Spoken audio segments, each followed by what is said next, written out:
Look at this. I'm trying out a new Screencastify format. I'm not going to put me in the video today. I know that upsets you guys. But that's okay. So, the end of the year here, we're covering basically the U.S. Throughout the early 1900s and World War I. This does overlap a little bit with the Progressive era. This was going on while the other things we learned about, industrialization, women's suffrage, immigration, all those things. But this is just another component focusing on the war during that time period. So just a little bit of background. And first off, you should know from last year why the war began. And many of you did the abbreviation of MANIA, which would be militarism, alliances, nationalism, imperialism, and assassination. So these things combined to drag Europe into a world war. The US attempted to remain neutral while this was going on. Among the European powers, nationalism caused the desire to compete with one another. Their national identity centered around their motivations for war. Social Darwinists sort of thought it was like the survival of the fittest to these nations. There was a lot of economic competition demanding colonies and military bases throughout Africa, the Pacific Islands, and China. And these entangling alliances provided a promise of assistance that made some leaders either reckless or overly aggressive in these imperial ambitions. As far as militarism is concerned, nations were stockpiling new technology like machine guns, mobile artillery, tanks, submarines, and even the brand new airplanes.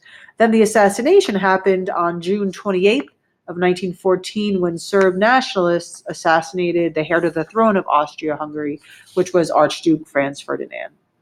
The Allied powers were Britain, France, Russia, and Serbia, and the Central Powers included Germany and Austria-Hungary. But then Germany invaded Belgium, which was a neutral country, to attack France, and the German advance was stopped about 30 miles from Paris. The war is bogged down on both sides on the Western Front with trench warfare. This was a deadly war because of the weapons, and it was very dangerous. Neither side could really overcome the other side's advances.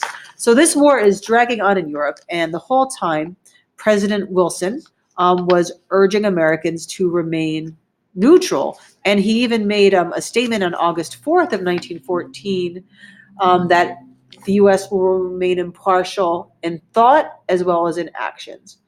And most Americans favored this, as you see the button there on the right. So what's the deal with American neutrality? President Wilson, like we said, wanted to keep the U.S. neutral. Neutrality was our tradition. However, 1/3 of Americans were at this point born in a foreign country. We learned about that. We discussed Ellis Island and all that. And they still identified with their homelands. Many Americans eventually favored one side or the other because of that. So there's three main groups here. Isolationists favored staying out of the war. Interventionists favored fighting on the Allies' side. Internationalists wanted the U.S. to play a role for peace but not fight, sort of like diplomatic things. You see the political cartoon on the bottom, on the right. This was by William Allen Rogers, and it's entitled Watch Your Step. It was published on the New York Herald on August 9th of 1914, which you notice was just a couple days after Wilson proclaimed being neutral. And you see Uncle Sam there sort of trapped and unable to move by both some like these, all these sorts of things here, including the cactus bayonets.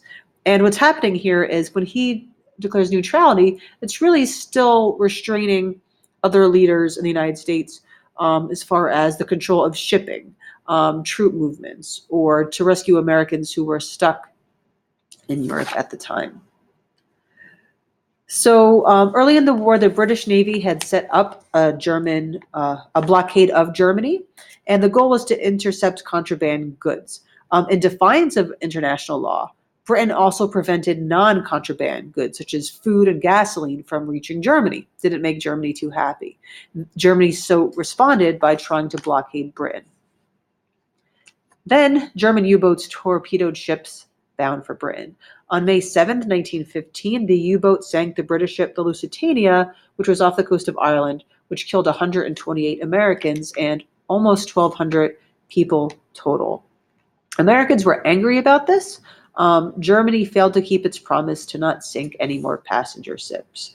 Now, there is also the story that below deck, so to speak, there were war munitions on board. So, was this a warship or was this a passenger ship? Wilson still wanted peace after this, but he began to prepare for the possibility that maybe war is going to happen anyway. So by 1916, Congress expanded the Army, and they also authorized making more warships. But things then intensify even more. The Zimmerman Note in January of 1917, it was a telegram. You see it in the top right corner there. It was intercepted. And this was a telegram from Germany to Mexico, stating how they were trying to forge an alliance with Mexico against the United States. Also promising Mexico that if they helped Germany, Germany would help her receive former lands the U.S. had that used to belong to Mexico, such as Texas, Arizona, and New Mexico. So now people in the U.S. are really upset. Germany returned to the policy now of unrestricted submarine warfare and sank basically any ship that was headed for Britain. And now war is declared. It's declared on April 2nd, 1917. Wilson asked Congress to declare war against Germany, saying that the world must be made safe for democracy. That became a big phrase. You see that in the poster there to the right. Congress responded with a declaration of war on April 6th of 1917, and the U.S. now enters World War I. So our further assignments will be about how this changed the United States politically, socially and culturally, economically, and things like that. But just wanted to make sure you had a little bit of a foundation of what led to that in the first place. I hope you're having a great Memorial Day weekend, and remember in what it's really all about. See you guys in class on Tuesday.